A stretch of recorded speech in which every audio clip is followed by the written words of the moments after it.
अब आया है कि पहचान 1 क्लिक पर खुलेगा माध्यमिक स्किलों की कुंडली। अब आपसे एक चीज है पहचान, कहा है कि सीबीएसई के तर्ज पर उत्तर प्रदेश बोर्ड के विद्यालयों के लिए अलग पहचान बनाने के उद्देश्य से राज्य के सभी स्कूल कॉलेजों में वेबसाइट बनाई गई जिसे पहचान नाम दिया गया। पहचान क्या है, तो स्कूलों के लिए अलग से वेबसाइट बनाया गया है। तो ध्यान रखने की जरूरत, पहचान पूछेगी, पहचान क्या है, तो राज्य सरकार का एक अपना स्कूल के लिए वेबसाइट डेवलप किया गया है, उसका नाम ही क्या है, पहचान है, जो शिक्षा को बेहतर कर सकता है। अब आपको फिर कह रहा है कि मनरेगा रोजगार देने में देश में अव्वल है, कौन, उत्तर प्रदेश। तो इसमें क्या हुआ कि मनरेगा उत्तर प्रदेश में देश में सबसे अच्छे प्रदर्शन में है। यहाँ जो 100 दिन मनरेगा, आप जब पढ़ेंगे डिटेल से कि 100 दिन का रोजगार गारंटी देता अकुशल श्रमिक को, जो शरीर अकुशल श्रमिक है उन्हें क्या करना है कि काम करना है, और जब काम होता है तो इसमें दे रहा है कि उत्तर प्रदेश सबसे अच्छा स्थिति में रहा। क्योंकि आप यहाँ देखेंगे कि 100 दिवसीय पूर्ण रोजगार उपलब्ध कराने में उत्तर प्रदेश देश में प्रथम स्थान पर था। एक दूसरा कि 22 देश के लिए रोजगार सृजन के वार्षिक लक्ष्य 2600 लाख मानव दिवस था, ठीक है, 2600 लाख, जिसमें आप देखेंगे कि 62 लाख मानव दिवस सृजित किया गया है। तो पूछेगा कि मनरेगा में बेस्ट स्थिति किसका है, तो आपको जवाब देना चाहिए कि वह उत्तर प्रदेश का है, क्योंकि 100% मतलब 100 दिनों का रोजगार मजदूरों को, जो अकुशल श्रमिक है, उसे देने का काम किया है। तो यह भी आपके लिए उपयोगी न्यूज है। फिर आया भारत का 33वां हाथी reserve, very very important, very very important है आपको इन्वायरमेंट इकोलॉजी के दृष्टिकोण से, तो इस पे ध्यान रखिएगा। अब क्या हुआ है, 33वां हाथी रिजर्व, तराई हाथी रिजर्व, 33वां कौन होगा, तराई हाथी रिजर्व होगा। और ये कहाँ खुला है कि केंद्रीय पर्यावरण जलवायु परिवर्तन मंत्रालय उत्तर लखीमपुर खीरी में तराई रिजर्व, हाथी रिजर्व स्थापित की मंजूरी दे दी गई है। और यह 33वां उत्तर प्रदेश का दूसरा एलिफेंट रिजर्व होगा। याद रखिएगा कि जो 33वां हाथी रिजर्व है भारत का और उत्तर प्रदेश का दूसरा होगा तराई रिजर्व। तराई हाथी रिजर्व क्षेत्र कहाँ पे, तो लखीमपुर खीरी में, यह देश का 33वां है। और यूपी का क्या है कि दूसरा है। पहला हाथी रिजर्व 2009 में सहारनपुर और बिजनौर जिले के शिवालिक में अधिसूचित किया गया था। याद रखिएगा, वेरी वेरी इंपॉर्टेंट। पूछिए आपसे कि भारत का 33वां हाथी रिजर्व किसे बनाया गया है, तो तराई हाथी रिजर्व को बनाया गया है। एक उत्तर प्रदेश के कहाँ पे है, तो लखीमपुर खीरी में है, दूसरा पॉइंट। और अगर पूछ दे कि उत्तर प्रदेश का पहला हाथी रिजर्व कब बनाया गया था, तो 2009 में, किस क्षेत्र में, तो सहारनपुर बिजनौर जिले के शिवालिक में अधिसूचित किया गया था। तो देश का 33वां और ये यूपी का दूसरा है, यह डाटा आपको याद रखना चाहिए। अब हम लोग अगले न्यूज की तरफ बढ़ते हैं। ओडीएफ के तर्ज पर 1 डिस्ट्रिक्ट 1 वेटलैंड, ओडीओपी के तर्ज पर क्या होगा, ओडीओपी के तर्ज पर 1 डिस्ट्रिक्ट 1 वेटलैंड की तैयारी हो रही है। अब इसमें आपको दिखाई पड़ेगा 1 प्रोजेक्ट के तर्ज पर अब 1 डिस्ट्रिक्ट 1 वेटलैंड पर काम करने का फैसला किया है। यह आपको उत्तर प्रदेश का न्यूज था। राज्य सरकार का प्रत्येक जनपद में एक वेटलैंड को इको टूरिज्म के तहत विकसित करना है, यह आपको चलते रहेगा। तो इनका अपना न्यूज है। अब आया है यहाँ पे प्लास्टिक कचरा उत्सर्जन। प्लास्टिक कचरा उत्सर्जन में अन्य राज्यों की स्थिति क्या है। अब यहाँ पे देख लीजिए डाटा, 1 नंबर पर महाराष्ट्र है, प्लास्टिक कचरा में उत्सर्जन में 13% उसका योगदान है। दूसरा तमिलनाडु का है, यह 12% का है। तीसरा गुजरात, यह भी 12%। दिल्ली का 7%। उत्तर प्रदेश 8वां राज्य है। याद रखिएगा, वेरी वेरी, प्लास्टिक कचरा उत्सर्जन में उत्तर प्रदेश 8वां राज्य है और इसका 5% योगदान है। यह डाटा आपके लिए काम का उत्तर प्रदेश से, तो याद रखने की जरूरत है। अगला है, अब कहा है कि एडॉप्ट अ हेरिटेज योजना में 10 धरोहरों का चयन किया गया है। एडॉप्ट अ हेरिटेज योजना में 10 धरोहरों को क्या किया गया है, चयन किया गया है। तो कौन कौन है भाई, इसमें 10 उत्तर प्रदेश पुरातत्व निदेशालय ने 10 और धरोहर का चयन किया गया है। तो कौन कौन सा देख लेते हैं इसको। लखनऊ के आलमबाग, एक है लखनऊ का आलमबाग है, पोत्रा कुंड मथुरा, कल्पा देवी आकस्मिक बाबा मंदिर सीतापुर का है, देवगढ़ की बौद्ध गुफाएं ललितपुर, याद रखिएगा, राज मंदिर गुप्तार घाट अयोध्या का है, लक्ष्मी मंदिर झांसी, टहरौली किला झांसी, बावल बेट किला ललितपुर, गिदारागढ़ी झांसी तथा शिव मंदिर बिठूर कानपुर को शामिल किया गया है। तो याद रखना है 10 धरोहरों को, ठीक है। अडॉप्ट हेरिटेज योजना के तहत 10 धरोहर को चयन कर लिया गया है, तो 10 धरोहर को थोड़ा ध्यान रखने की जरूरत है। अब आया है कि मानव रहित पहला कार, भारत का मानव रहित पहला कार बनाया गया है। यह भी आपको दिखाई पड़ेगा प्रयागराज में स्थित मोतीलाल नेहरू राष्ट्रीय प्रौद्योगिकी संस्थान के बीटेक के छात्रों ने मानव रहित पहला कार बनाने का काम किया है।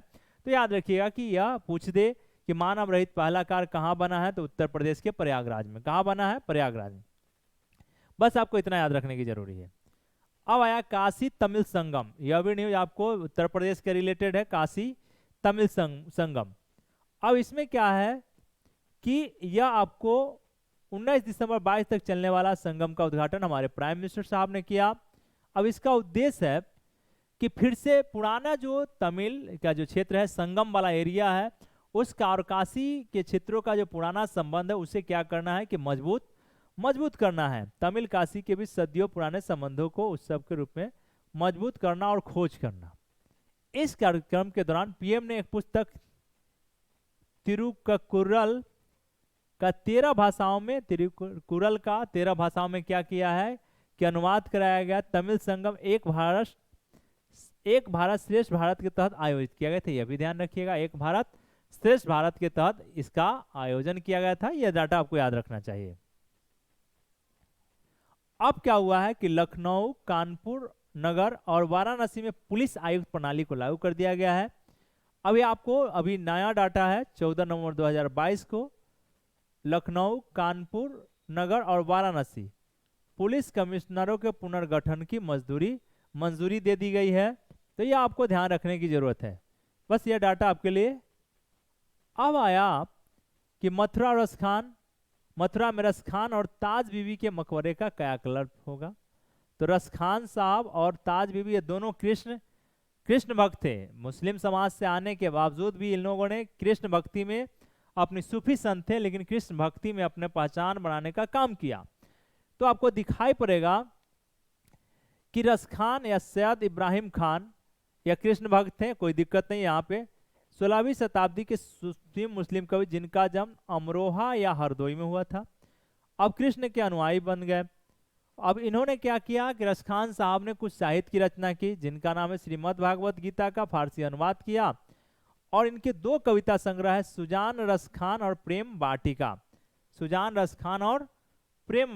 तो यह ध्यान रखिएगा। दूसरा ताज बीबी, जिसे मुगल मीराबाई कहते हैं। ताज बीबी को क्या कहते हैं? मुगल मीराबाई कहते हैं, जिसने मुगलों ने गोकुल क्षेत्र की रक्षा के लिए नियुक्त किया था। उनके पिताजी के बारे में बता रहा है। तो इन दोनों के लिए जो इनका जो मकबरा है उसका उत्तर प्रदेश सरकार क्या कर रही है कि बेहतर बनाने का काम कर रही है। ये सांस्कृतिक धरोहर है हमारा और हम इससे एक पहचाने जाते हैं, तो इसलिए सरकार इस पर ध्यान दे रही है। वेरी वेरी इंपॉर्टेंट क्वेश्चन है आपका, भारत का 53वां tiger reserve. Very very important question है, भारत का 53वां टाइगर रिजर्व। अब इसमें क्या है कि उत्तर प्रदेश के चित्रकूट जिले में रानीपुर टाइगर रिजर्व को, चित्रकूट कहाँ पे याद रखिएगा, चित्रकूट जिला के रानीपुर टाइगर रिजर्व को अपने चौथे बाघ अभ्यारण्य के रूप में सूचित किया गया।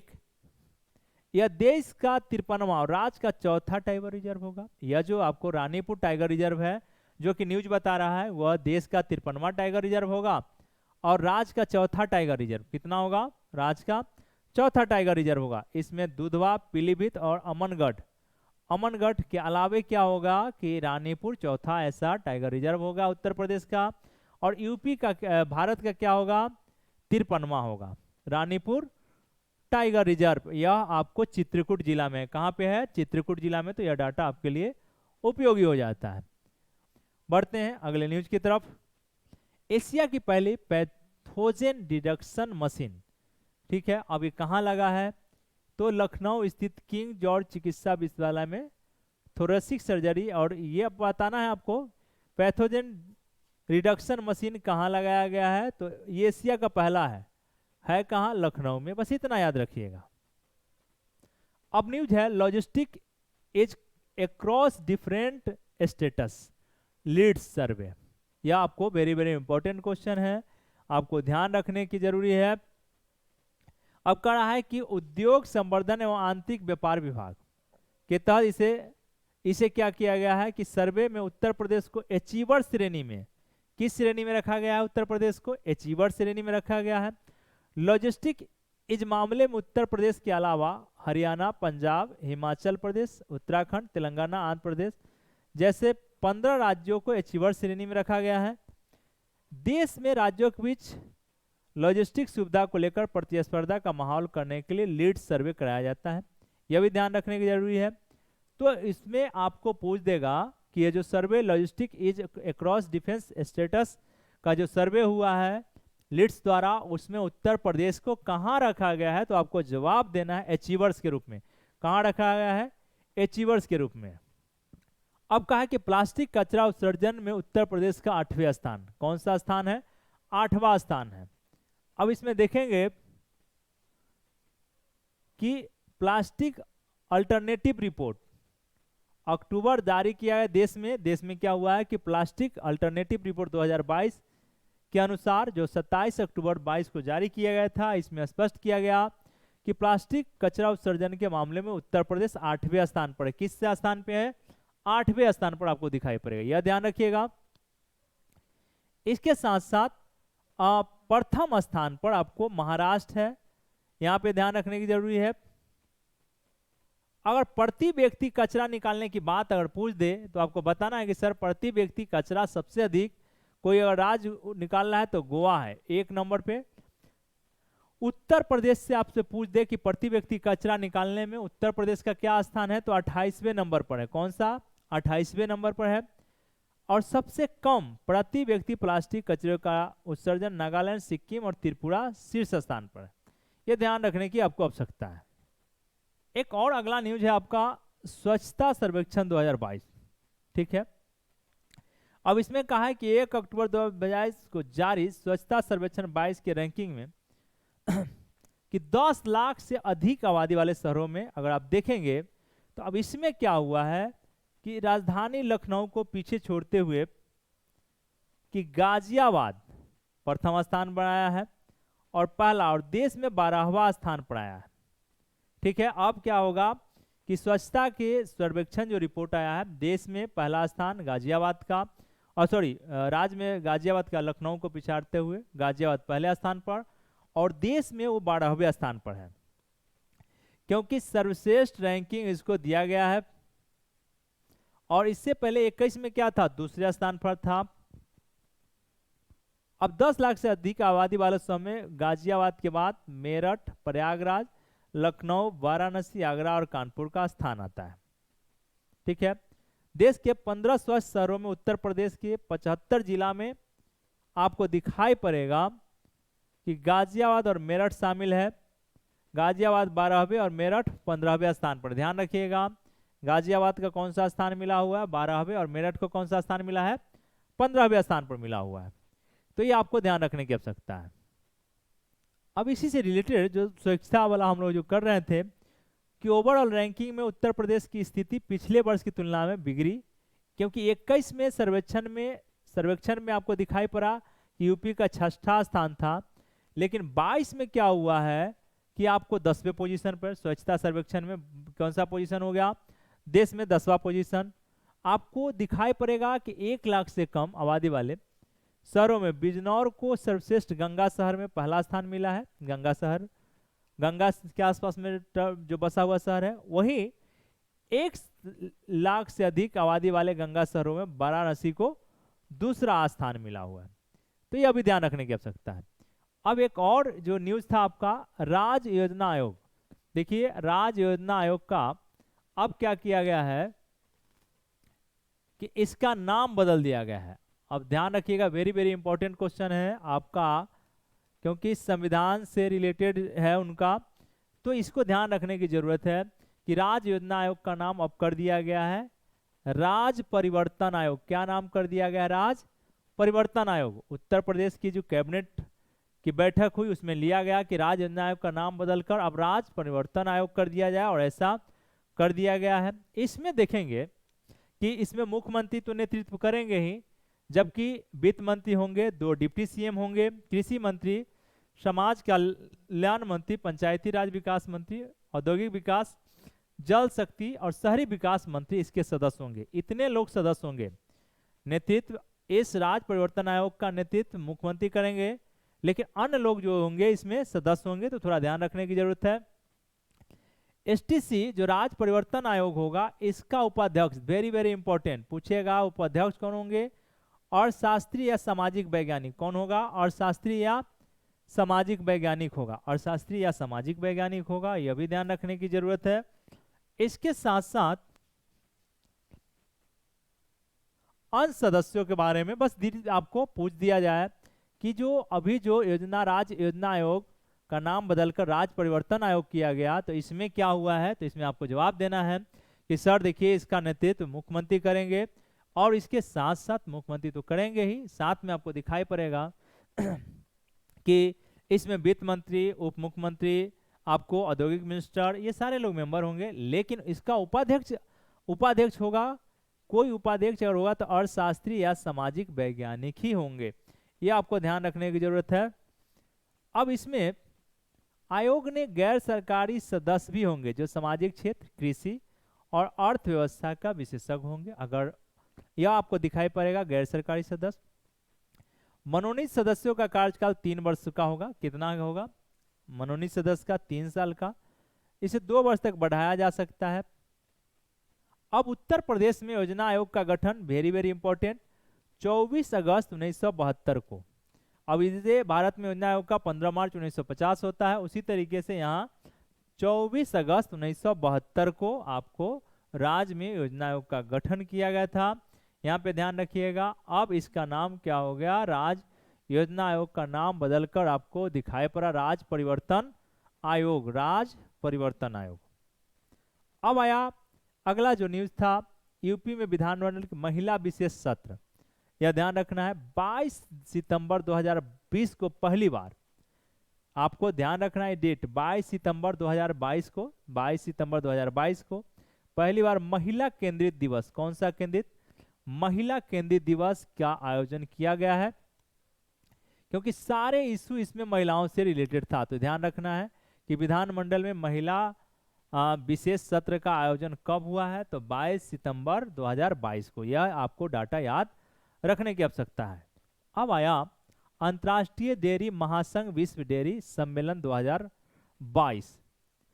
इसका जो आपको दिखाई पड़ेगा 12 सितंबर 2022 को पीएम द्वारा क्या किया गया है कि ग्रेटर नोएडा के Indian expose centre and mart में आयोजित अंतर्राष्ट्रीय डेयरी महासंघ विश्व डेयरी सम्मेलन, विश्व पूछेगा आपसे कि विश्व डेयरी सम्मेलन कहाँ है? तो ग्रेटर हुआ है, तो ग्रेटर नोएडा में हुआ है।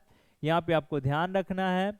अब इसमें इसका जो सब्जेक्ट था dairy for nutrition and livelihood 2022, ध्यान रखना है। इसका जो विषय पर केंद्रित क्या था?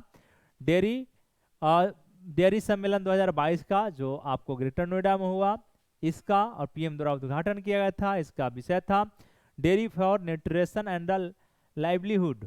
ये आप ध्यान रखिएगा। अब आते हैं बाजरा उत्पादन। मोटे अनाज काफी चर्चा का विषय है, वो आगे न्यूज में आपको मिल जाएगा, तो इसलिए हम उसको अभी विशेष नहीं, प्रॉपर देख रहे हैं कि उत्तर प्रदेश का कौन कौन सा न्यूज आपके लिए उपयोगी है। तो यहाँ पे आपको दिखाई पड़ेगा कि बाजरा के उत्पादन में हम लोग क्या है कि देश में दूसरे स्थान पे यूपी आ गया है। ध्यान देना है। 50 लाख मीट्रिक टन हम लोग उत्पादन कर रहे हैं, जो कुल बाजरा, देश के कुल बाजरा उत्पादन का 19.69% है, यह ध्यान रखिएगा। और आपको पता है यूनाइटेड नेशन ने क्या किया है, 2023 को अंतर्राष्ट्रीय बाजरा वर्ष घोषित किए हुए हैं, तो यह भी ध्यान रखने की जरूरत है। और यह मोटा अनाज है, और जो मोटा अनाज है इसका उत्पादन बढ़ रहा है, ये रकबा है हमारे 22 में। हमारे पास यूपी में जो बाजरा था 9.80 लाख हेक्टेयर था, जिसे बढ़कर 9 से 10 लाख हेक्टेयर, 10 लाख समथिंग हो गया है। तो इसको एरिया को बढ़ाया जा रहा है क्योंकि अंतर्राष्ट्रीय बाजरा वर्ष और अभी जलवायु के अनुरूप खेती की बात हो रही है। जलवायु अनुरूप खेती की जब चर्चा करेंगे तो निश्चित है कि बाजरा हमारे लिए क्या हो जाता है कि उपयोगी हो जाता है। अब आया है कि NCRBI रिपोर्ट, यह उतना उपयोगी नहीं लेकिन फिर भी ध्यान रखना है कि सांप्रदायिक हिंसा, कोई पूछ देगा कि यूपी में सांप्रदायिक हिंसा हुआ है क्या 2022 में, तो केवल एक ही हिंसा हुआ है। एक छोटा सा डाटा है कि एक, बाकी कुछ नहीं। ठीक है, तो याद रखना है कि सिर्फ एक मामला, देखिए 300 देश में सांप्रदायिक दंगे 378, जिसमें एक मामला सिर्फ यूपी में, केवल एक मामला यूपी में आया है। सबसे अधिक सांप्रदायिक दंगे में महाराष्ट्र में 100, झारखंड में 77, बिहार में 51, हरियाणा में 40 दर्ज हुए हैं। और वही इस मामले में राजस्थान 5वें नंबर पे है। और दूसरी चीज, बच्चों के खिलाफ होने वाले अपराध के मामले में यूपी आपको दिखाई पड़ेगा 28वें स्थान पर है। और फिर पोस्को एक्ट के मामले में 21वें स्थान पर है। क्राइम रेट इसका 6.3 है। यह ध्यान, थोड़ा सा ध्यान रखने की जरूरी है।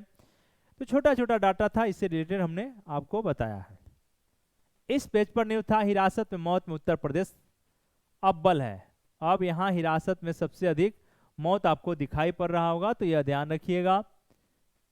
वही हिरासत में मौत की बात आया तो सबसे ज्यादा मौत उत्तर प्रदेश में है। India innovation index, India innovation index में यूपी किस नंबर पे है? 7वें पोजीशन पे है, ध्यान रखने की जरूरी है। तो पूछेगा कि इंडिया इनोवेशन इंडेक्स जारी कौन करता है? तो नीति आयोग। कौन जारी करता है? तो नीति आयोग जारी करता है। और इसमें उत्तर प्रदेश को 7वां स्थान मिला है। कौन सा स्थान मिला है? 7वां स्थान है। 17 प्रमुख राज्यों की श्रेणी में देखेंगे तो कर्नाटक जो है 18.101 लेकर भ्रांस लेकर 1 नंबर पे है, जबकि तेलंगाना 17.66 अंक लेकर दूसरे स्थान पर और हरियाणा तीसरे स्थान पर बना हुआ है। और प्रमुख राज्यों के श्रेणी में यूपी 22 अंक, कितना है? 22 अंक लेकर 7वें स्थान पर है। और अंक आपको दिखाई पड़ रहा है कि उड़ीसा, छत्तीसगढ़ अंक के साथ 17वें स्थान पर है। यह आपको डाटा, यूपी से रिलेटेड डाटा याद रखिएगा कि 22 अंक के साथ क्या है, आपको देख रहे हैं कि 7वां पोजीशन बनाए हुए है। और यह आपको इंडिया इनोवेशन इंडेक्स में, किसमें? इंडिया इनोवेशन इंडेक्स में। यहां तक आपको दिखाई पड़ा। अब आया बुंदेलखंड एक्सप्रेसवे का उद्घाटन। पीएम साहब ने क्या किया है कि इटावा से निकलने वाला बुंदेलखंड एक्सप्रेसवे का उद्घाटन कितने तारीख को? 16 जुलाई 2022 को। अब इसका उद्घाटन इसका हुआ था, इस परियोजना का नींव रखा गया था 29 फरवरी 2020 को। अगर पूछ दे बुंदेलखंड एक्सप्रेसवे का उद्घाटन कब किया गया है पीएम द्वारा, तो बताना है 16 जुलाई 2022 को। और ये इटावा से निकलती है, लेकिन इसकी स्थापना का नींव, परियोजना का नींव रखा गया था 29 फरवरी 2020 को। बात समझ आ रहा होगा। अब इसमें क्या है, यह बुंदेलखंड अब इसके साथ लखनऊ आगरा एक्सप्रेस के माध्यम से लखनऊ यमुना एक्सप्रेस के साथ जुड़ते हुए दिल्ली से जुड़ जाने का काम करेगा। उत्तर प्रदेश एक्सप्रेसवे औद्योगिक विकास प्राधिकरण, यह इसके तत्वाधान में इस पर खर्च कितना निर्धारित किया गया है? 14,850 करोड़ रुपए की लागत से। और 296 किलोमीटर, कितना होगा? 296 किलोमीटर का निर्माण किया जाएगा। अब इसमें दिखाई पड़ेगा कि बुंदेलखंड एक्सप्रेसवे चित्रकूट जिला के भरतकूप के पास गोंडा गांव में NH 35 से शुरू होगा और इटावा जिले के कुदरेल गांव तक जाते हुए आगरा लखनऊ एक्सप्रेसवे में मिल जाने का काम करेगा। तो आपका जो न्यूज था, यह बुंदेलखंड एक्सप्रेसवे, यह 7 जिला, ध्यान रखना है, 7 जिला चित्रकूट, बांदा, महोबा, हमीरपुर, जालौन, औरैया और इटावा से होकर गुजरेगा। कितने जिले से होंगे? 7 जिले से होकर आपको गुजरने का काम करेगा। यह डाटा आपके लिए उपयोगी है। बुंदेलखंड एक्सप्रेसवे का उद्घाटन किया गया। तो बताया पूछ दे कि बुंदेलखंड एक्सप्रेस वे, तो बताना है कि 16 जुलाई 2022 को पीएम के द्वारा उद्घाटन किया गया था। इसकी नींव रखी गई थी 2020 में, याद रखिएगा। तीसरा कि इसके लिए 14,850 करोड़ का लागत से अमाउंट निर्धारित किया गया है। और यह 7 जिला, जो वेरी वेरी इंपॉर्टेंट है कि 7 जिला से होकर गुजरेगा। और लखनऊ हाईवे में क्या होगा कि मिल जाने का काम करेगा, चित्रकूट, बांदा, महोबा, हमीरपुर, जालौन, औरैया और इटावा। ये आपको ध्यान रखने की जरूरी है। हमारा अगला जो न्यूज है NFSA राज्य रैंकिंग सूचकांक 2022, national food security act, NFSA national food security act. इसमें जो रैंकिंग है, अब इसमें दिखाई पड़ेगा पहले संस्करण में उत्तर प्रदेश दूसरा स्थान पर, किस पोजीशन में आया है, उत्तर प्रदेश दूसरे पोजीशन पे है। समान श्रेणी के राज्यों में NFSA के लिए राज्य रैंकिंग सूचकांक में उड़ीसा का स्थान 836 अंकों के साथ प्रथम स्थान पर है, इसमें आपको दिखाई पड़ेगा। वहीं उत्तर प्रदेश का जो स्कोर है 0.797 स्कोर के साथ दूसरे, और 8 पॉइंट यहाँ होना चाहिए उड़ीसा दूसरे, और आंध्र प्रदेश 0.794 स्कोर के साथ तीसरे स्थान पर है। तो यूपी को आपको इसमें किस स्थान पर रखना है, दूसरे श्रेणी में रखना है, ध्यान रखने की जरूरत है। NFSA रैंकिंग में आपको यूपी का दूसरा पोजीशन है। अब यहाँ पे विशेष श्रेणी राज्यों में आपको दिखाई पड़ेगा त्रिपुरा का स्कोर 7.88 स्कोर है, और जो पहले स्थान पर है विशेष श्रेणी के राज्यों में। उसके बाद हिमाचल प्रदेश का स्थान आता है विशेष राज्य की श्रेणी में, और सिक्किम का स्कोर। बस उतना आपको याद रखना है कि यूपी का जो पोजीशन है वह दूसरा पोजीशन है, 1 नंबर पोजीशन में आपको उड़ीसा है। बस ये 2 डाटा आपको याद रखिएगा। यहाँ तक के न्यूज हम लोग देखने का काम किए हैं। कल हम लोग स्टार्टअप इकोसिस्टम रैंकिंग से देखने का काम करेंगे। स्टार्टअप इकोसिस्टम रैंकिंग से हम लोग कल से हम लोग कंटिन्यू करने का काम करेंगे। तो आज का क्लास हम लोग यहीं रोकते हैं, फिर मिलते हैं कल नेक्स्ट टाइम। आप अपना ख्याल रखें, और साथ ही जो आपने टारगेट बनाया है 15 मई का, उस पर पूरा फोकस होंगे। और सामने आप एक और डाटा दे देते हैं कि केवीसी नैनो पब्लिकेशन का जो पुस्तक है मार्केट में, आप एक बार उसे परचेज करें, और निश्चित है कि वहाँ से आपको यूपीपीसीएस के एग्जाम में लाभ मिल जाएगा। साथ ही जो हमारा चैनल है इसको आप लाइक और सब्सक्राइब करने का काम करें। यहाँ सारे इन्फॉर्मेशन आपको मिलते रहेंगे केवीसी नैनो पब्लिकेशन के माध्यम से। आप यहाँ से सारा जानकारी हम लोग तेजी में करा रहे हैं, और आपको उम्मीद है कि एक सप्ताह होते होते सारा आपका करेंट अफेयर्स आपको एक राउंड तो पूरा अप्रैल तक 1 साल का अच्छे से हो जाएगा, और आप निश्चित है कि इससे लाभ आपको 15 मई के एग्जाम में मिलेगा। केबीसी टीम पूरा आपके साथ खड़ा है, पूरा परिवार आपके साथ खड़ा होगा। कोई ऑनलाइन पुस्तक आप मंगाना भी चाहते हैं तो केबीसी नैनो पब्लिकेशन से घर बैठे मंगा सकते हैं। बहुत बहुत धन्यवाद। अपना ख्याल रखें और पढ़ाई को जारी रखें।